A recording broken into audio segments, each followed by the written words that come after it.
Magandang araw po sa inyo, Kuya Bari. Tawagin niyo na lang po ako sa pangalang Carlito. 43 anyos at ako po'y isang tindero at nakatira sa isang tahimik at matiwasay na probinsya sa Capiz. Bata pa lamang po ako ay takot na ako sa mga aswang. Sila kasi yung mga tipo na gagawin ang lahat para makapanghawa at makapambiktima. Hindi nga lang natin alam kung papaano kasi nga ang kanilang mga lahi ay iba-iba at napakahirap nilang makilala. Sa murang edad ay nasaksihan ko kung ano nga ba talaga ang isang aswang. Katulad lang natin sila, normal na tao, ngunit sa umaga lang. Pagsapit ng gabi ay malala pa sila sa demonyo. Kung saan-saan nakakagapang, maraming kakayahang nagagawa at hindi kumikilala kahit kaanak pa. Isa sa buhay na halimbawa ang aking lola Saning na isang 75 years old na. Sa kabila ng kanyang katandaan ay maliksi pa rin kumilos si lola. Nagagawa pa niyang magwalis at maghugas ng plato. Tahimik lamang si lola, Kuya Bari.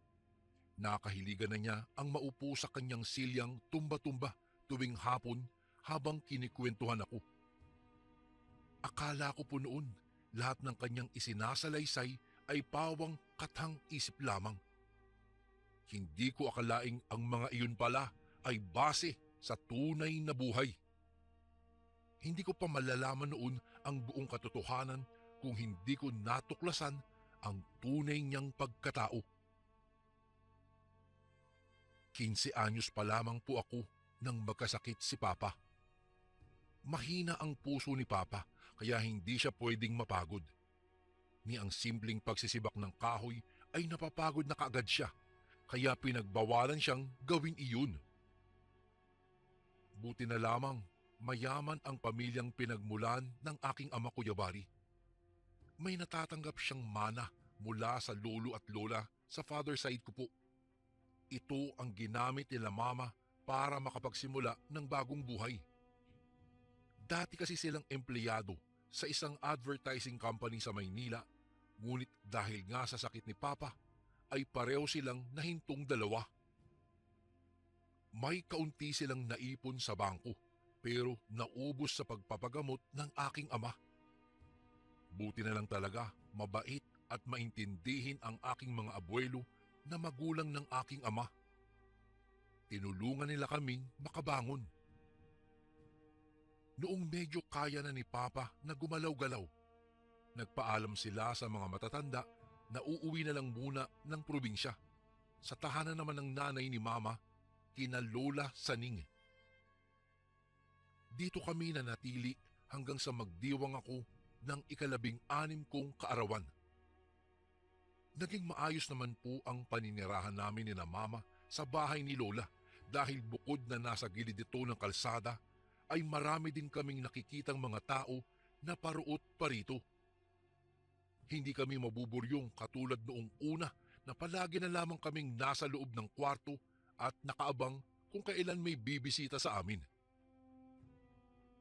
Nagpatayo po ng tindahan si Mama at ito ang pinagkakabalahan naming pagkakitaan. Si Papa naman ay nanatili sa kanyang kwarto at nagme-maintain ng kanyang gamot. Bawal siyang magbilad, mapagod o malungkot kaya hanggat maaari ginagawa namin ang lahat mapanatili lamang siyang okay at kalmado. Kalaunan naging abala si Mama sa tindahan.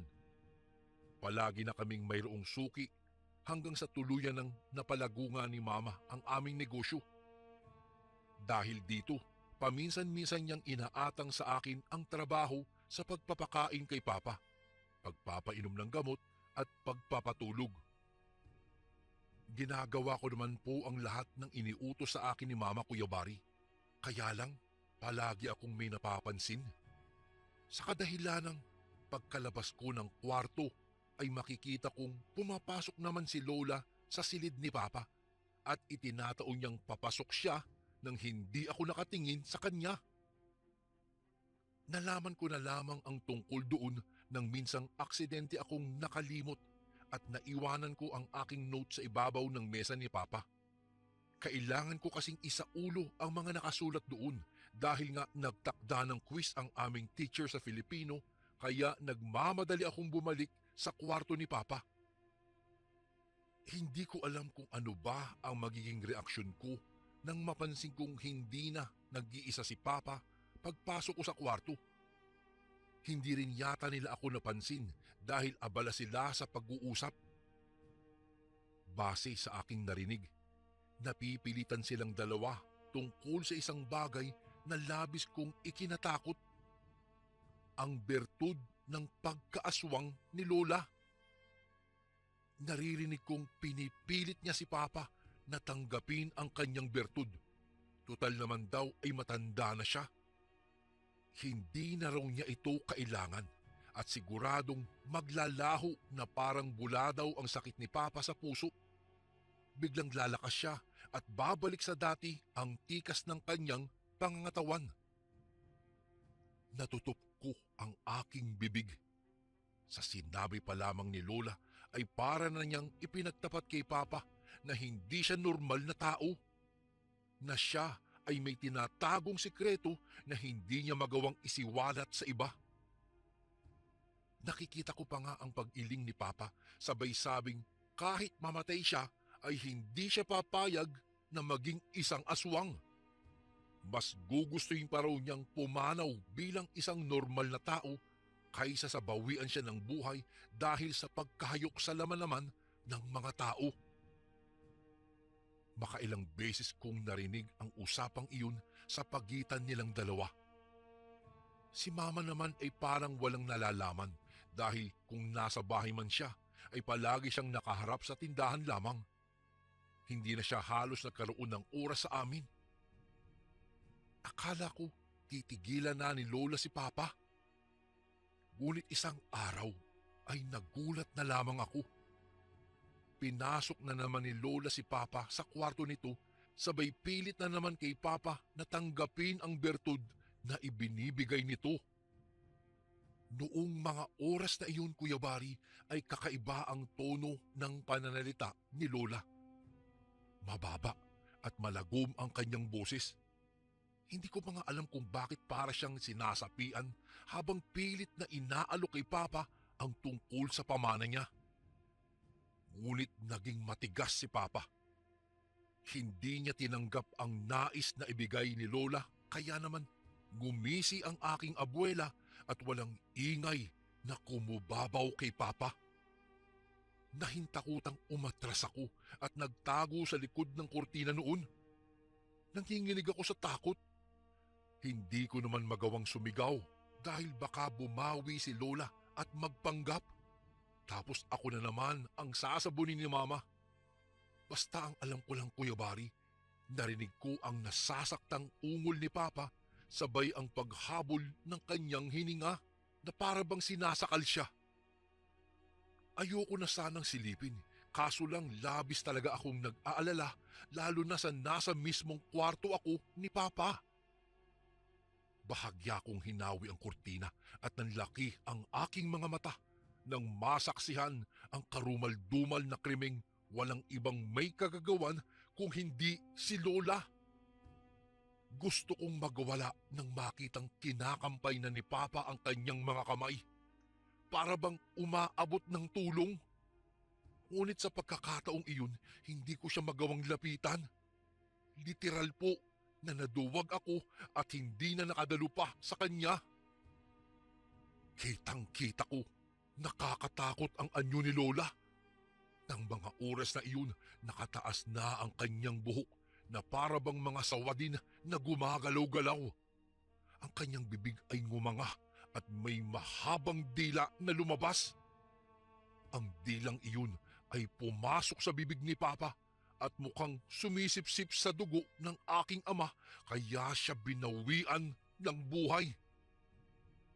Nang kumalma na ang aking ama, naging dahan-dahan naman ang pagbalik ni Lola sa dati niyang anyo. Kinilabutan pa ako nang mag-antanda pa siya at ipinagdasal ang kaluluwa di umano ng kanyang suwail na manugang. Inayos pa nga niya ang posisyon nito at kinumutan na animoy natutulog lang. Matapos yun ay umalis siya ng kwarto na parang walang anumang nangyari. Noong mawala po siya sa aking paningin, pakiramdam ko po ay mukha akong kandilang dahan-dahang natutunaw. Nawalan ng lakas ang aking mga paa at napasalampak ako ng upo sa sahig. Hindi ko alam kung anong dahilan, ngunit hindi ako makaiyak. Ganun pa man, ay natatakot ako sa kaalamang patay na si Papa. Dito ko napagtanto kung gaano kasama ang aking lola. Mula nun, hindi na ako naglalapit pa sa kanya. Palagi ko na siyang iniiwasan. Pansin ko nang mapatay ni Lola si Papa at masipsip ang dugo nito ay lumakas itong bigla. Para bang bumalik ang kanyang lakas sa pagkabata kahit pa ang totoo ay napakatanda na ng edad nito.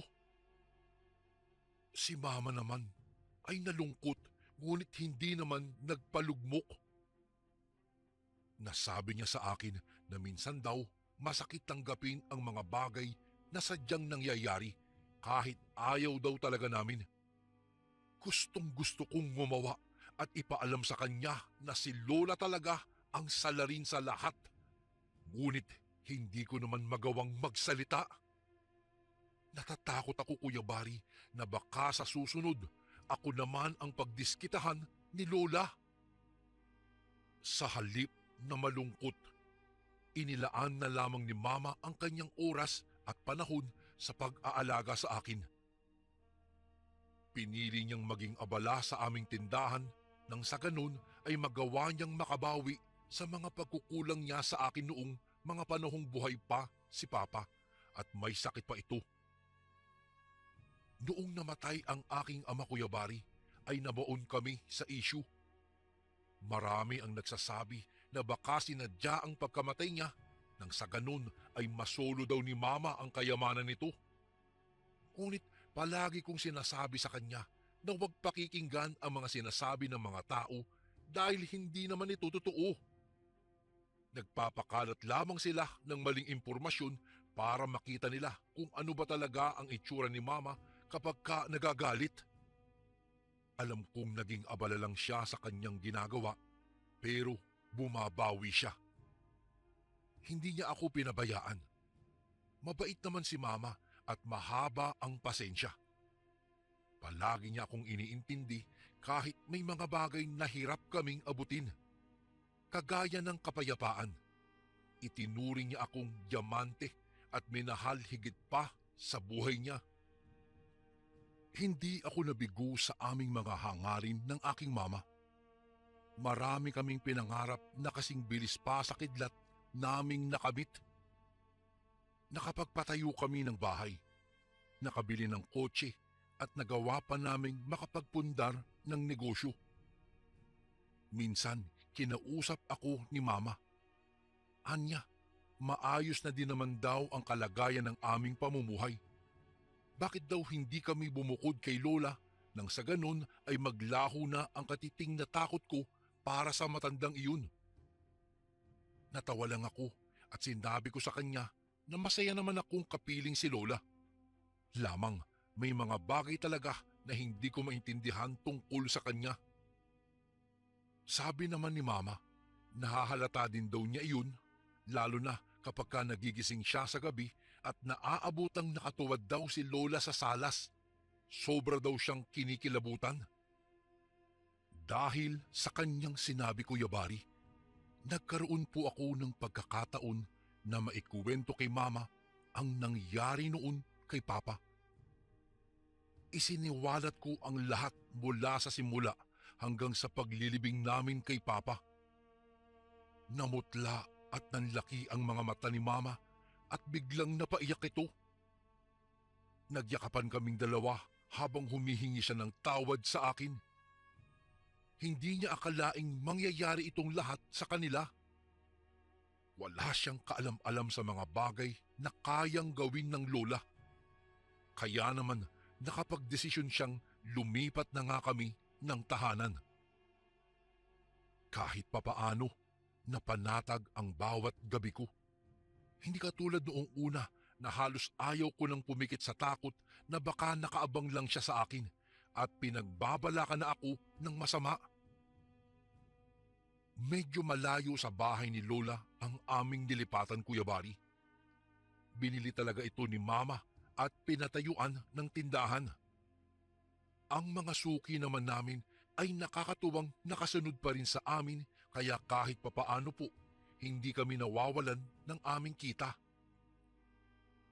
Nagpatuloy ako sa pag-aaral at pilit na binubura sa aking isipan ang mga nangyaring masasama.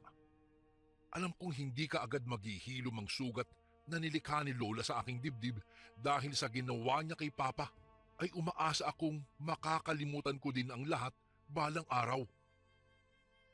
Ngunit mukhang mahihirapan akong gawin iyon.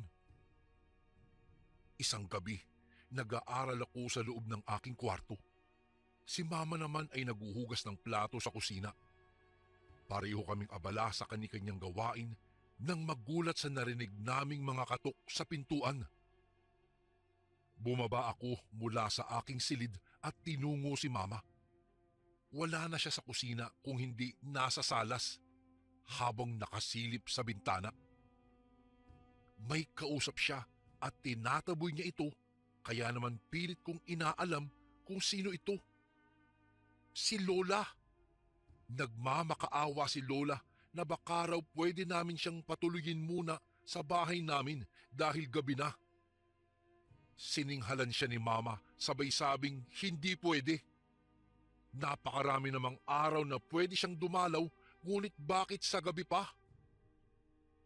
Nagreklamo naman si Lola at sinabing dati naman kaming magkakasama sa bahay tapos ngayon daw nagre-reklamo na kami. Ewan ko ba kung bakit uminit ang ulo ko at pumihit ako papunta sa kusina sabay hablot sa lagayan ng asin. Dali-daling naglakad ako papunta kina Mama na habang nagsasalita ay naririnig ko pa rin ang pakiusap ni Lola na sana ay papasukin daw namin siya. Ako na ang umiling sa pagkakataong iyon, Kuya Bari. Naalala ko ang ginawa niya sa aking ama kaya galit na sinabi ko sa kanya na hindi siya pwedeng pumasok. Sinabuyan ko siya ng asin nang tangkain niyang umakyat sa tarangkahan. Dito na sumama ang tingin niya sa akin. Anya, ganito na raw ba kami ngayon? Nagsasarili na tapos hindi na namin siya kilala? Dito na sumabog ang ulo ko sa galit at sininghalan si Lola. Sinabi ko sa kanya na hindi mangyayari ang lahat ng ito kung hindi siya traidor. Sinumbat ko sa kanya ang lahat ng kanyang ginawa, lalong-lalo na ang pagpatay niya kay Papa.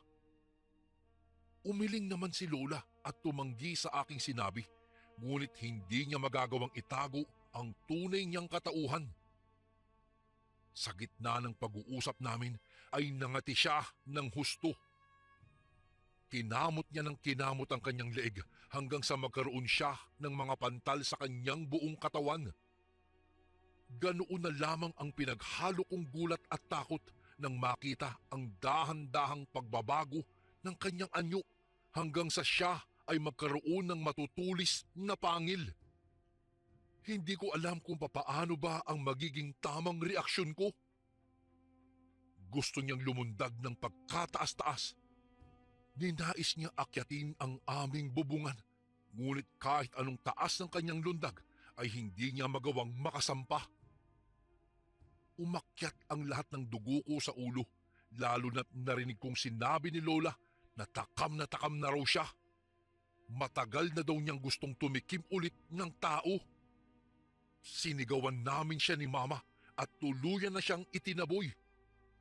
Automatiko namang kumilos kaagad ako. Hindi ko na inisip na siya ang aking Lola at hinagilap ang itak ni Papa na hindi ko na hiniwalay pa sa aking tabi. Basta na lamang akong lumabas at nakitang habang dumidilim ang paligid ay nagbabago na naman ang anyo niya. Lumabas ako ng bahay kahit halos maglupasay na si Mama sa katatawag sa akin upang papasukin. Anya, wag na daw akong sumugod dahil madedehado pa din daw ako. Ngunit hindi po ako nakinig sa kanya at nagpatuloy lamang sa paglapit kay Lola. Mahirap manghusgahan ay literal na siyang nagiging halimaw at halos ayaw ng paawat sa paglalaway. Ang kanyang payat na katawan ay lumaki at nagkulay itim ang kanyang balat. Tinubuan siya ng matatalas na kuko at matutulis na pangil. Ang kanyang mga mata ay biglang nanlisik at naging kasing kulay pula ng dugo. Naglalarawan ng mukha ng isang galit at gutom na aswang.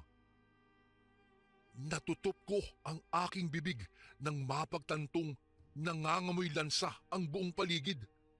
Alam kong galing ito sa katawan ng aswang kong Lola. Umaangil at naririnig ko ang kanyang huni, kagaya ng isang aswang. Dinaklot ng matinding takot ang aking puso. Hindi ko alam kung sa papaanong paraan ako kikilos nang hindi niya malalaman na papalapit ako sa kanya. Hindi ko naman siya binalak na patayin. Gusto ko lamang siyang takutin. Ngunit iba ang nangyari sa amin. Basta na lamang siyang dumaluhong kaya nabitawan ko ang hawak kong itak. Nagpagulong-gulong kami sa lupa habang panay naman ang pagsigaw ni Mama. Napaigik ako dahil napakabilis ng kilos ni Lola. Nagawa niya akong saktan at sugatan nang hindi ko man lang namamalayan. Pakiramdam ko tuloy mawawasak ang aking balat sa sobrang hapdi. Muntikan na po akong sumuko nang makita ang nakakatakot ng mukha at paglabas ng mahabang dila, ngunit hindi ako nagpasindak. Ginawa ko ang lahat para makalaban at nag-isip ng paraan. Mabuti na lamang may naabot akong bato sa gilid kaya tinantya ko ang bigat nun saka ipinukol sa kanyang ulo. Napaatungal naman si Lola dahil sa sakit at mas lalo pang naging mabangis, ngunit dahil natuon ang kanyang pansin sa kanyang sugatang sentido ay wala siyang nagawa nang bumuelo ako at magawa siyang sipain. Dahil sa lakas ng pagkakasipa ko ay tumilapon si Lola sa may tarangkahan at doon bumalya. Umangil siya at mukhang hindi matanggap na nagawa ko siyang saktan. Dumaluhong siyang muli sa akin at mabangis na pinagkakalmot ang aking mukha. Hindi lang nagtagumpay si Lola sa pag-abot sa aking tiyan na siyang pinupuntirya niya dahil nagawa kong ipananggalang ang aking braso, dahilan para ito ang magtamo ng napakaraming kalmot. Kay hahaba at kay tatalas ng kanyang mga kuko, kaya pakiwari ko po ay lalo po akong nanghina, Kuya Bari. Nagkatinginan kami ni Lola. Tila babalak niya akong isailalim sa isang hipnotismo, ngunit nanatili akong alerto. Hindi niya ako nadaig ng kanyang kakayahan. Mapupula ang nanlilisik na mga mata nito at umuungol nang lumayo siya sa akin. Sa pag-aakalang makakaya ko siyang kalabanin ay nagpatuloy ako sa pag-atake. Ngunit napagtanto kong mas mabangis pala ito ni sa hinagap ay hindi ko lubos na inaasahan. Kakaiba talaga ang pagkaaswang nitong si Lola. Sa halip kasi na humuni ito kagaya ng isang normal na aswang, ay umaatungal siya. Ang kanyang mga mata ay hindi kagaya ng normal ding aswang na bilugan, kung hindi kagaya ito ng sapusa. Tila ba manipis na linya lamang ito at masakit sa mata kapag kumukurap.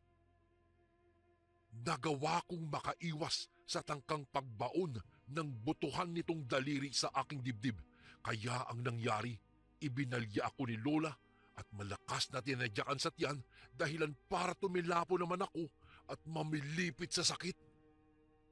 Sakto naman sa malapit sa kinaroroonan ng itak ako napunta, kaya kahit nanghihina man ako ay napangisi ako.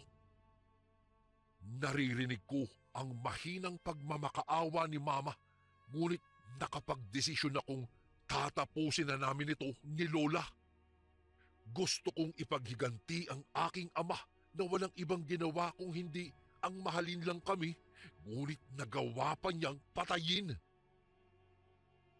Inihanda ko ang aking itak para masangga ang papasugod na si Lola, pero iba ang nangyari.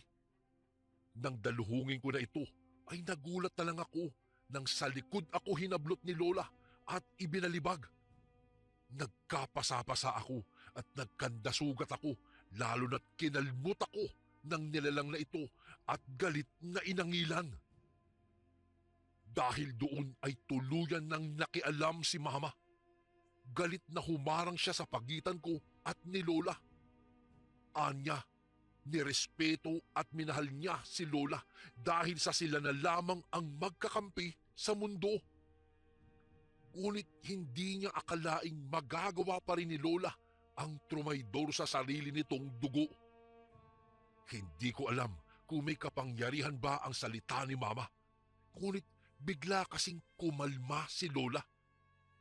Unti-unti ding naglaho ang nakahihindik niyang anyo. Kaya naman nang bumalik na si Lola sa kanyang dating hitsura, napaiyak na si Mama. Sinabi niya kay Lola na kaya naman niya itong kontrolin ang kung anumang kakayahan na mayroon siya. Kahit pa nagmula pa ito sa kasamaan, pwede niya naman itong gawin sa kabutihan. Si Lola lang naman talaga ang susi para sa sarili niya. Tinangka niya akong lapitan, ngunit si Mama naman ang naging mabangis ng mga sandaling iyon. Anya, alam niya ang nangyari kay Papa.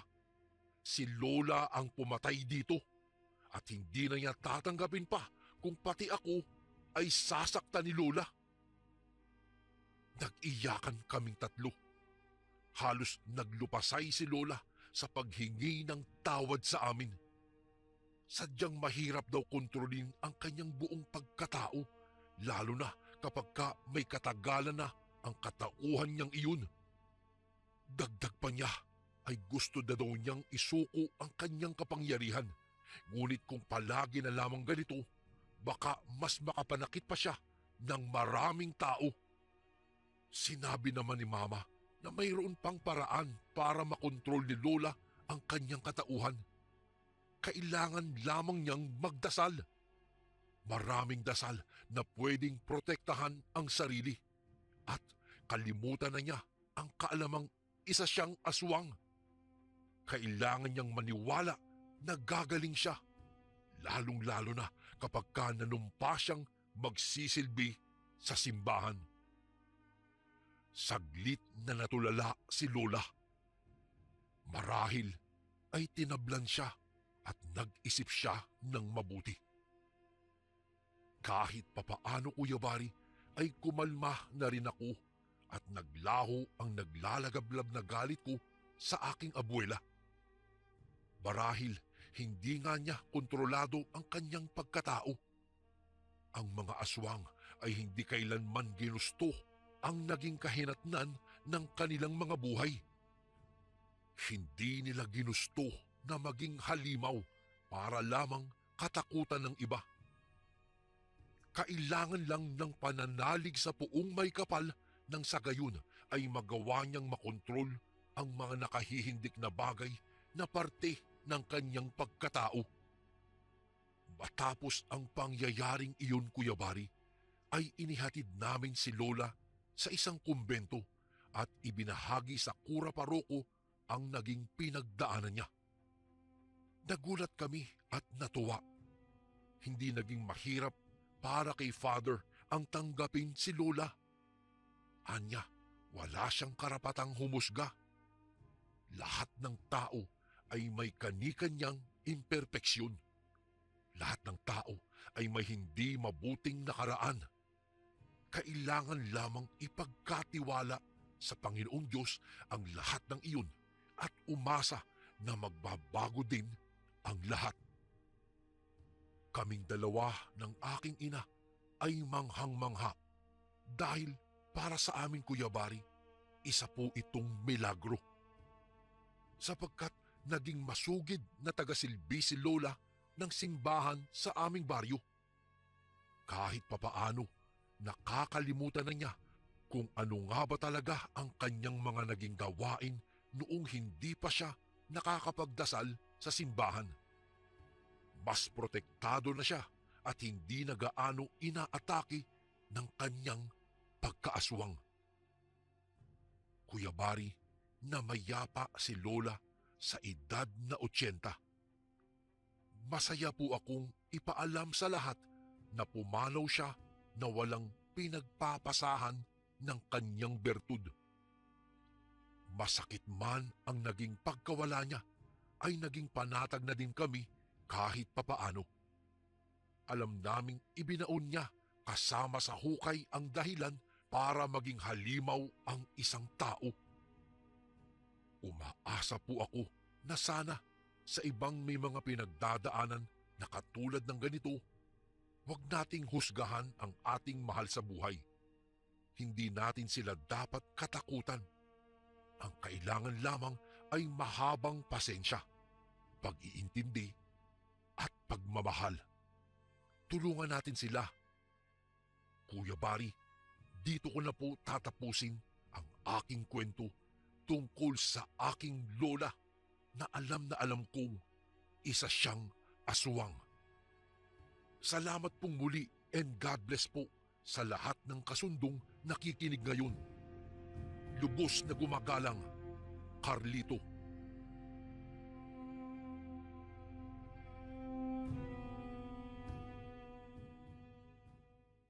Magandang araw po sa inyo, Kuya Bari, at sa lahat ng mga tagapakinig ng Ang Sundo Horror Stories.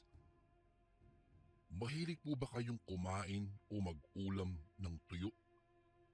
Anong klase naman po ang ginagawa ninyong pagluluto rito? Masarap ito kapag prito, inihaw o inihahalo sa mga ginataang gulay, hindi po ba? Lalong-lalo na kung mainit-init pa ang kanin, abay nakakatakam ngang talaga. Siya nga pala, Kuya Bari, ako po si Ernesto. Taga rito lang po sa Bukidnon. At ang ibabahagi ko pong kwento ay tungkol sa adobong tuyo ng aming kapitbahay. Noong ako ay nasa 13 taong gulang pa lamang, taong 1989. Noong mga panahong iyon, Kuya Bari, ay hindi pa makakadikit-dikit ang mga bahay sa baryo namin. May mga lote pang namamagitan sa natatamaan ng ilang mga pananim, kagaya na lamang ng mais, abaka o di kaya naman mga saging na siyang kinukunan ng hanap buhay naming mga taga roon. Mula po sa sentro ng baryo, may ilan pang kabahayan ang madadaanan kung ikaw ay magtutungo naman sa munti naming tirahan, na yari lamang sa pawid at sa wali. Bagaman at ganoon ang sitwasyon namin noon, Kuya Bari, kilala at alam namin kung sino ang bagong dayo sa aming baryo.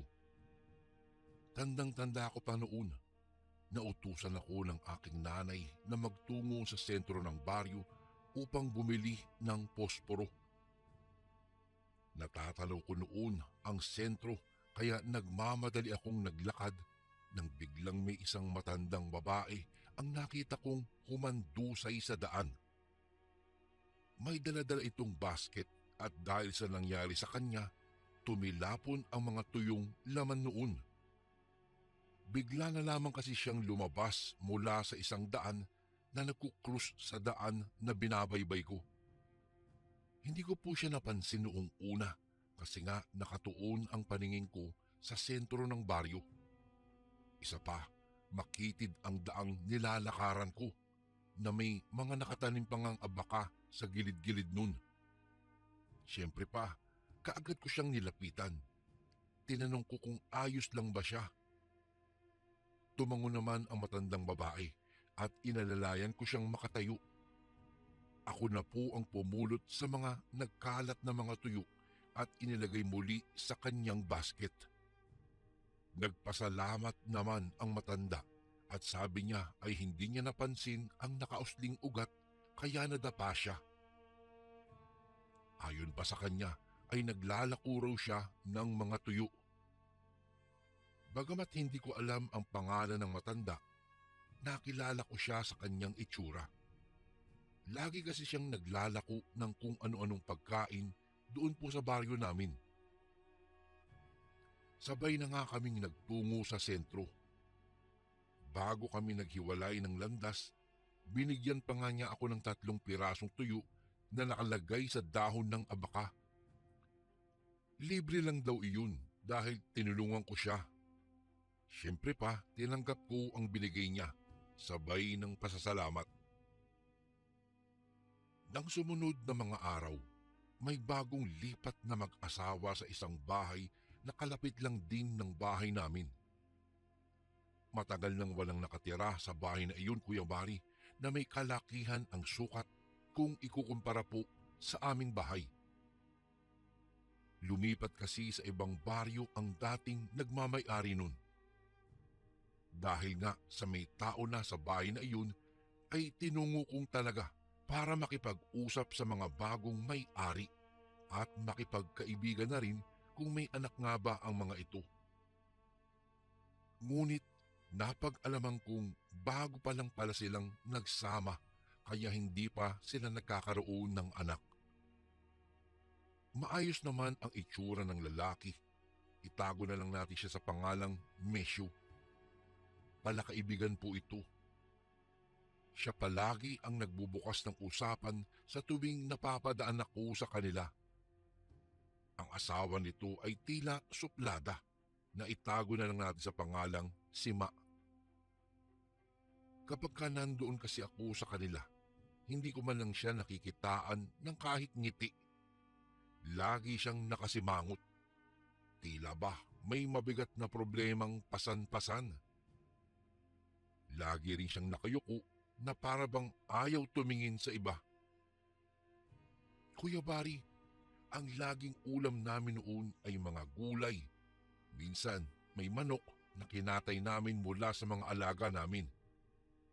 Bihira lamang kaming nag-uulam ng isda dahil malayo po ang palengke na napagbibilhan ng mga isda, tuyo at bagoong sa baryo namin. Kaya naman kapag ka may isda o kaya'y tuyo sa hapag ay magana ang pagkain ko. Minsan napadaan akong muli sa bahay ni na Sima at Mesyo. Nataon naman na nanananghalian sila. Nang alukin ako ni Mesyo na kumain ay tatanggihan ko na sana. Ngunit nang may nahuling mabangong amoy ang ilong ko ay hindi na ako nag-atubiling dumalo sa hapagkainan. Wow! Ang bango naman po ng ulam ninyo, Manong Mesyo.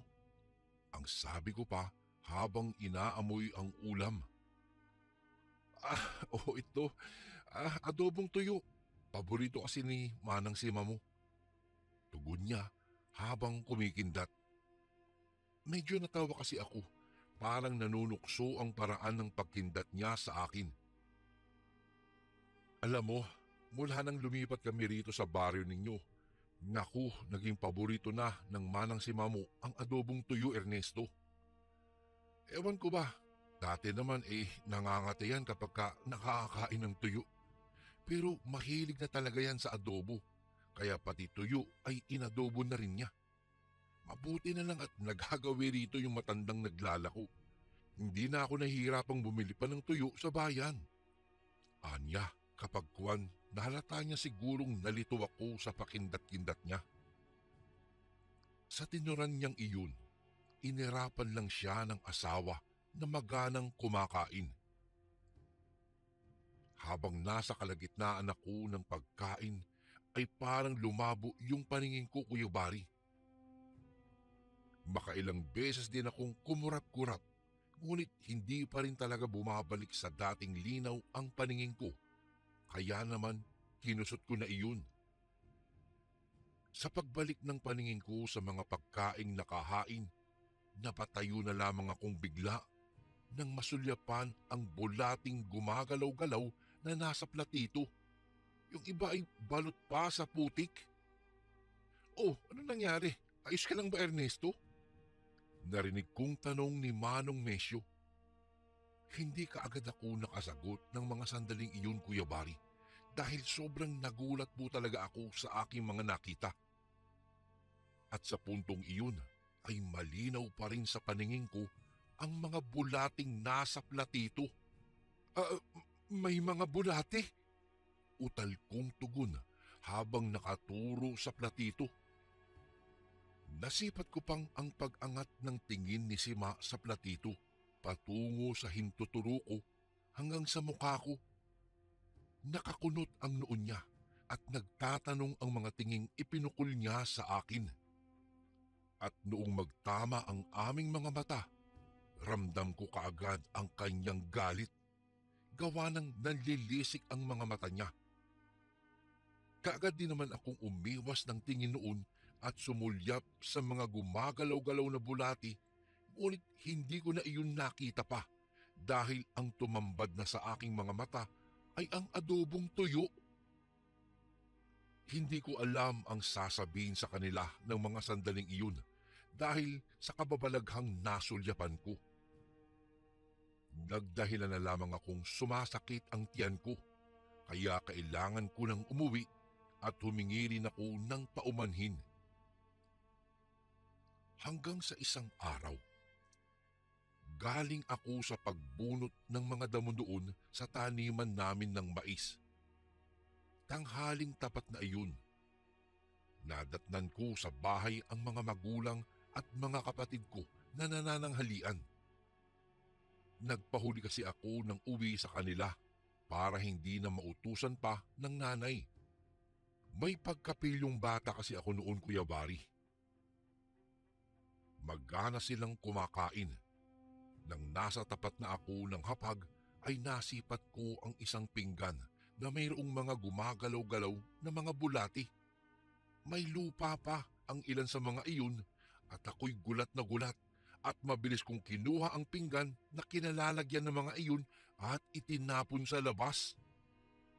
Huli ko nang napansin ang sampal ng nanay na umigkas sa magkabila kong pisngi. Pinagalitan pa ako dahil sa ginawa ko sa ulam nila. Pati ang tatay ko ay binulyawan po ako. Bastos daw akong bata. Pati mga kapatid ko ay nagalit din. Siyempre pa, sumagot ako sa kanila at sinabing ang laman ng pinggan ay mga bulati. Ngunit nang pinulot ng isa kong kapatid ang itinapon kong pinggan, pati na ang laman nun, ay nasipat kong tuyo pala ang nasa pinggang itinapon ko. Ay naku, kahit kailan talaga bastos ka, Ernesto. Dapat ka magpasalamat ka dahil sa ulam na ihinatid dito ni Aling Sima. Ang sabi pa ng kapatid kong may hawak ng pinggan. Sinabi niya ring unang beses daw na nakatikim sila ng adobong tuyo tapos itatapon ko lang daw at maghahabi ng kwentong hindi ka panipaniwala. Papaano raw naging mga bulati ang ulam nilang iyon? Siguro raw nasobrahan na ako ng gutom kaya kung ano-ano daw ang nakikita ko. Hindi lang iyon ang huling beses na nakita kong nagiging bulati ang adobong tuyo ni Aling Sima. Dahil parang napapadalas pa nga siyang naghahatid ng adobong tuyo sa amin at natataong wala ako roon. Kahit hindi na maganda ang kutob ko kay Sima, ay pinagwalang bahala ko na lamang muna, Kuya Bari. Ang mas pinag-isipan kong mabuti ay kung papaano makukumbinsi ang mga tao sa bahay na hindi tuyo ang kinakain nila. Kung hindi, mga bulati. Sa tuwing sinasabi ko sa kanila ang nakikita ko ay palaging nauuwi sa palo sa puwit, kurot sa tenga o di kaya naman ay sampal ang inaabot ko na nauuwi sa aking pag-iyak. Sino ba naman ako para paniwalaan nila? Bukod kasi Sa sarap na sarap sila sa kanilang putahi ay tuyo naman talaga ang nakikita nila. Isa pa ay isa akong bata na para sa kanila ay naghahabilang ng kwentong walang katotohanan. Isang gabi, napalo na naman ako ni nanay dahil sinubukan kong kumbinsihin siya na wag nang kumain ng mga pagkaing ibinibigay ni Aling Sima, lalong-lalo na ang kanyang adobong tuyo. Bilang parusa sa pagiging pilyo ko raw ay hindi nila ako pinapasok ng bahay. Umiiyak ako noon sa labas. Sakto namang kabilugan iyon ng buwan, kaya naman makalipas ng ilang minutong pag-iyak, ay naisipan kong magtungo sa maisan para manguha ng gagamba. Na taong usong-uso din iyon noon, Kuya Bari. Bago marating ang taniman ng mais, ay madadaanan pa ang bahay ni Nemesio at Sima. Habang binabaybay ko ang daan sa pagitan ng mga tanim na abaka at bahay ng mag-asawa, ay napansin ko ang isang bulto ng tao na nasa itaas ng bubungan nila. Hindi ko po masyadong naaaninag ang itsura noon. Dahil nga sa gabi na at ang buwan naman ay biglang natakpan ng alapaap, ay bigla kong nakitang biglang lumundag ang nilalang at sa isang iglap lang, nawala ito sa paningin ko. Doon na ako kinilabutan talaga. Napatanong pa nga ako sa aking sarili kung ano ang nilalang na iyon at kung ano ang ginagawa nito sa itaas ng bahay ni Nemesio at Sima. Sunod-sunod na ang paglunok ko ng laway ko noon. Hindi ko alam kung magtutungo pa ba ako sa maisan para maghanap ng gagamba o babalik na lamang sa bahay namin. Ngunit naisip ko rin kung babalik ako, siguradong hindi rin naman nila ako papapasukin doon. Kaya kahit natatakot ay naglaas loob na lamang akong dumiretso doon sa taniman ng mga mais. Nakakailang hakbang pa lamang ako nang masulyapan ko ang isang matandang babae na nakatayo sa may unahan. Dahil nga sa kilala ko naman ang matanda, ay kaagad ko itong nilapitan. Siya yung matandang naglalako ng mga gulay at tuyo sa aming baryo. Nay, magandang gabi po. Ginabi na po kayo rito ah. Hindi pa ba nauubos ang mga paninda ninyo? Pagtatanong ko sa kanya. Sinabi naman niyang may isang supot pa daw na naglalaman ng mga tuyo ang hindi pa nabibili. Hindi naman ako nagtaka kung bakit inabot na siya ng gabi dahil lagi naman itong nangyayari sa tuwing hindi nauubos ang mga paninda niya. Maaga pa naman, Ernesto. May dala rin naman akong flashlight kaya lang ay medyo mahina na ang baterya nito. Malamlam na ang liwanag. Ang sagot niya sa akin. Sinubukan kong buksan ang lagayan ng baterya ng flashlight at inayos ang mga baterya. Saka binuksan muli ang switch. Mabuti na lang at kahit papaano lumakas ang liwanag nun. Hinatid ko na rin ang matanda sa sentro ng baryo para may kasama siya kapag nagluko na naman ang daladala niyang flashlight. Mabuti na lamang at naging maayos na. Matapos kong maihatid ang matanda, ay nawalan na rin ako ng ganang maghanap pa ng gagamba, kaya naman naisipan kong umuwi na. Doon na lang ako magpapalipas ng gabi sa maliit naming kamalig. Kinaumagahan, nagising ako sa ingay ng mga kapatid ko. Nagkakagulo sila na para bang takot na takot. Nang pinuntahan ko, nalaman ko mula sa kanila na patay na raw si Mesio at kahindik-hindik di umano ang nangyari daw dito. Kahit sa murang edad ko noon, Kuya Bari, ay sadyang tsismoso na ako.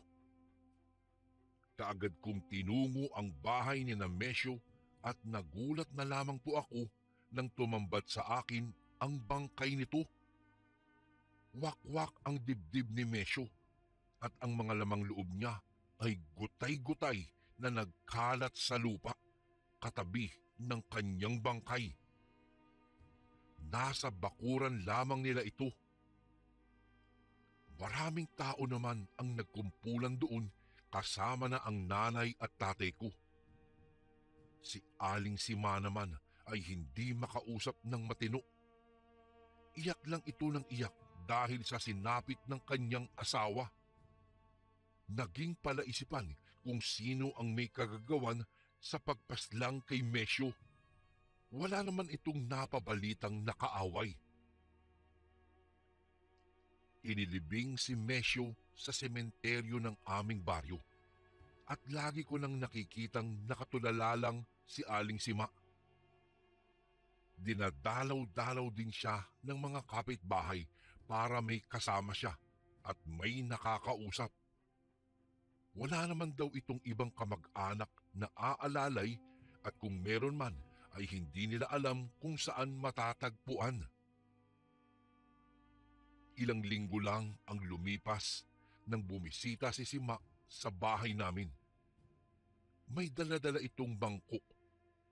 Sa nakita ko ay batid kong ulam na naman ang laman nun. Ako na ang inutusan ni nanay na isalin sa mangkok namin ang dalang adobo ni Aling Sima. Kaagad ko namang tiningnan ang laman ng mangkok na iyon. Normal na adobo naman iyon ng una kong sulyapan. Ngunit nang maisalin na sa mangkok namin ay nakita kong mga uod ang nakalagay sa mangkok. Kahit na nagulat at nandidiri ay hindi ako nagpahalata. Maayos na tinakpan ko ang mangkok para hindi ako mapagalitan ng aking ina. Hindi rin naman nagtagal sa amin si Aling Sima. Nagpaalam naman kaagad ito na uuwi na raw siya sa kanilang bahay dahil baka raw magalit si Mesyo sa kanya, bagay na ikinalito namin. Sabi pa nga ng nanay na hindi daw talaga madali para sa isang tao na mawalan ng mahal sa buhay. Ika nga mahirap mag-move on. Nilingon ko na nga ang mangkok na may lamang ulam at naisipan kong itapon na iyon. Bahala na kung mapagalitan na naman ako. Ang importante, hindi iyon makain ng pamilya ko. Ani ko lamang sa aking sarili nung mga sandaling iyon.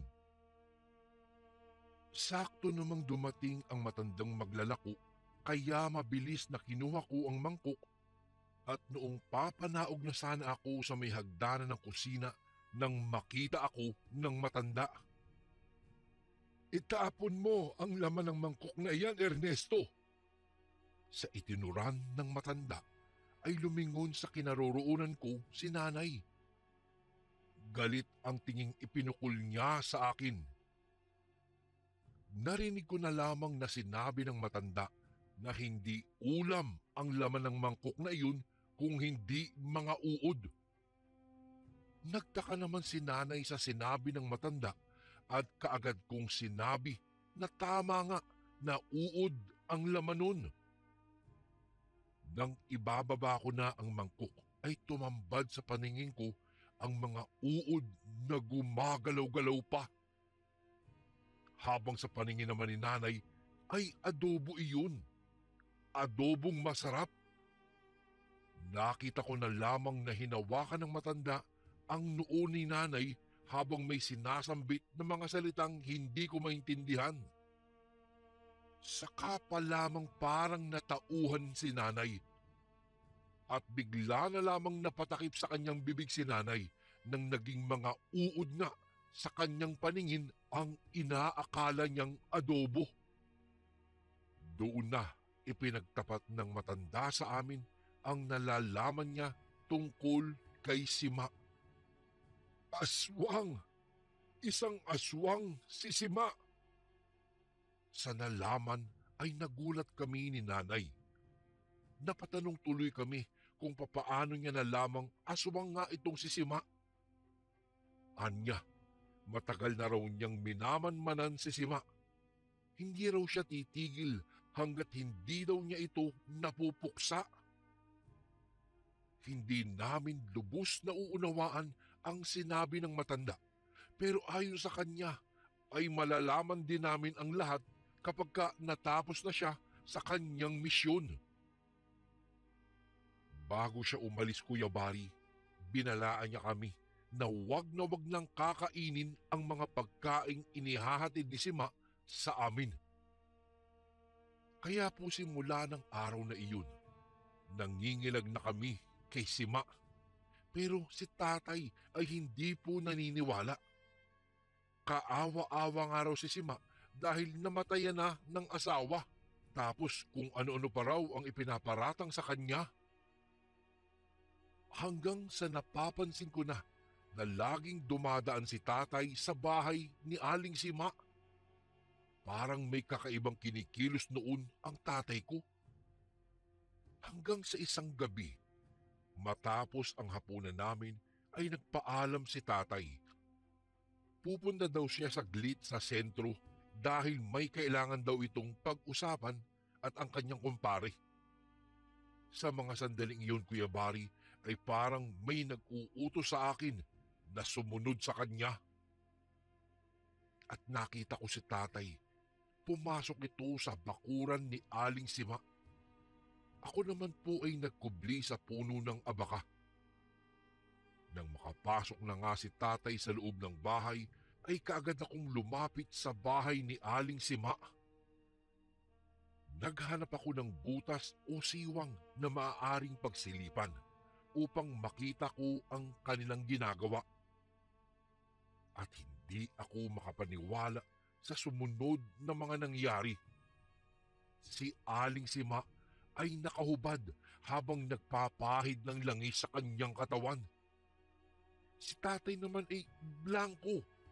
Blanko po ang ekspresyon sa kanyang mukha. Parang tila isang robot na kikilos lamang kapag inutusan ni Aling Sima.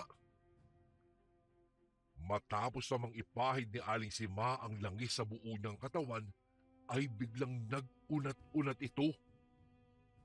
Doon na ako nagsimulang kilabutan.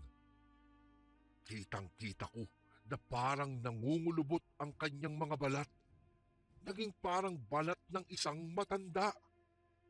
Ang kanyang mukha ay naging ganoon din, Kuya Bari. Ang mga kilay ay naging parang makapal na makapal. Biglang may lumabas ding pangil sa magkabilang gilid ng kanyang bibig.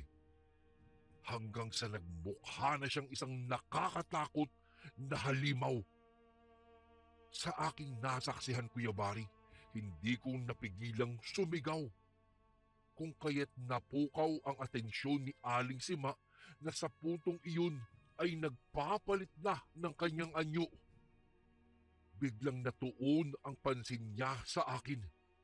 Nagtama ang mga paningin namin habang nakasilip ako sa isang siwang ng kanyang bintana. Kaagad na inunat-unat ni Aling Sima ang kanyang liig at itinaas ang kanyang mga kamay na may matutulis at mahahabang kukuna. Ako naman, Kuya Bari, sa labas ay hindi na naagalaw sa kinatatayuan ko. Biglang nanigas na ang mga tuhod ko at nanginginig na sa takot. Nasilayan ko pa ang pagpapakawala ng ngiti ng aswang na si Aling Sima. Nakakaloko yun.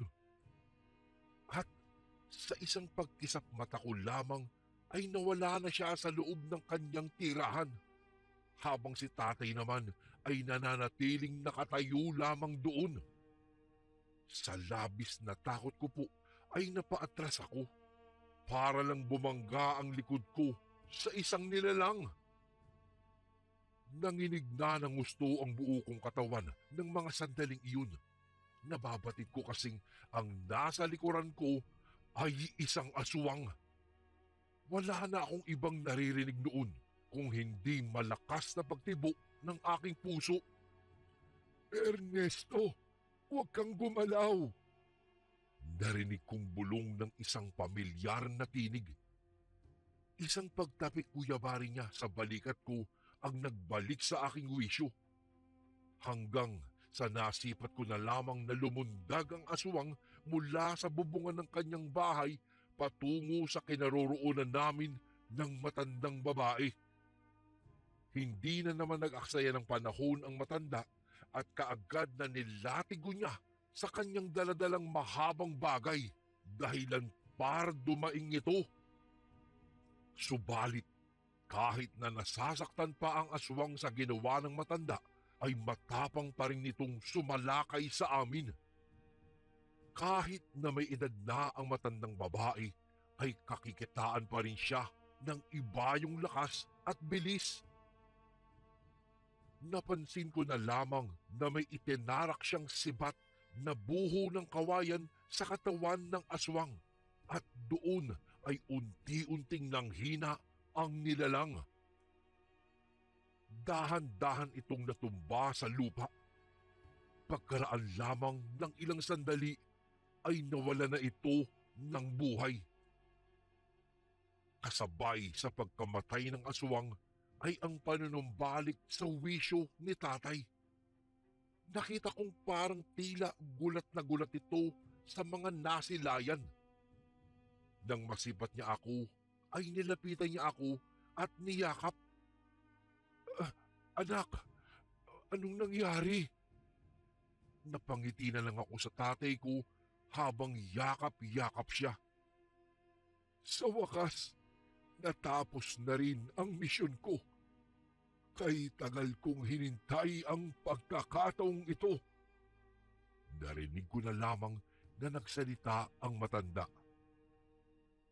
Doon na din ikinuwento ng matandang babae ang tungkol kay Aling Sima. Ayon sa kanya, matagal na niya itong hinahanap sa bawat baryo. Si Aling Sima ang nag-iisang anak ng mag-asawang aswang na nananalasa sa kanilang lugar noon. Sa kabutihang palad naman, napatay niya ang mga magulang nito. Ngunit nakatakas pala itong si Aling Sima. Nang minsang maglakuraw siya ng mga tuyo sa baryo namin, ay namataan daw niya ito. Ayon pa sa kanya, ay tila tadhana na ang nagkusang pagtagpuin sila nang bumili ang asawa nito ng mga nilalako niya. Kaya naman daw ay lagi na siyang nagmamasid sa bahay nito tuwing gabi. Inabisuhan din niya si Mesyo na mag-ingat sa kinakasama dahil isang mapanling lang itong aswang.